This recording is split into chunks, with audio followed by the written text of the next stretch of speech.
প্রথমে এনার ভিডিওটা একবার দেখুন, তারপর বলছি। কয়েক ঘন্টার মধ্যে পুলিশ তদন্ত করলো, আর পুলিশ তদন্ত করার পর একটা মাতালকে গ্রেফতার করলো।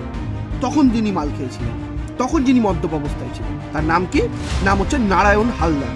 নামটা শুনে বুঝতে পারছেন শুভেন্দু অধিকারীর বলে দেওয়া সোকল জেহাদি নন, শুভেন্দু অধিকারীর দাগিয়ে দেওয়া সোকল মুসলমান ধর্মের লোক নন, হিন্দু ধর্মেরই লোক।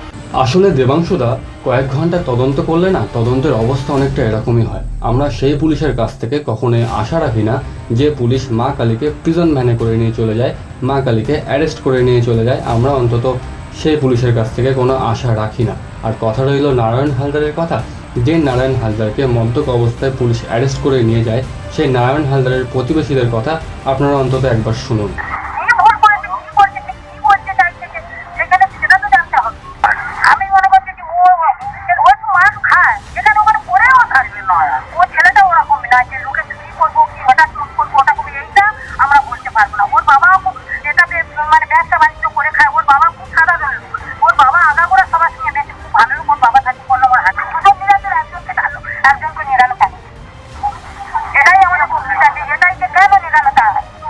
তো এই ভিডিওটা দেখে তোমাদের কি মনে হচ্ছে? আবারও কাউকে ফাঁসানো হচ্ছে, তাই না? দেখো, নারায়ণ হালদার যে মূর্তি ভেঙেছে তার এখনো পর্যন্ত কোনো প্রুফ পুলিশ প্রশাসন প্রকাশ করেনি, বা কোনো সিসিটিভি ফুটেজ এখনো পর্যন্ত পুলিশ প্রশাসন প্রকাশ করেনি। দেখো, মূর্তি যেই ভেঙে থাকুক না কেন, সে যে সম্প্রদায়ের লোক হয়ে থাকুক না কেন, সে অপরাধ করেছে এবং হিন্দু ধর্মের আস্থার উপরে বহুত বড় আঘাত করেছে। আমি চাই তার দৃষ্টান্তমূলক শাস্তি হোক। অন্তত সঠিক ব্যক্তি যে এই কাজটা করেছে, পুলিশ প্রশাসনের কাছে দাবি জানাচ্ছি যেন সেই সঠিক ব্যক্তির সাজা হোক, সে যেই হোক না কেন।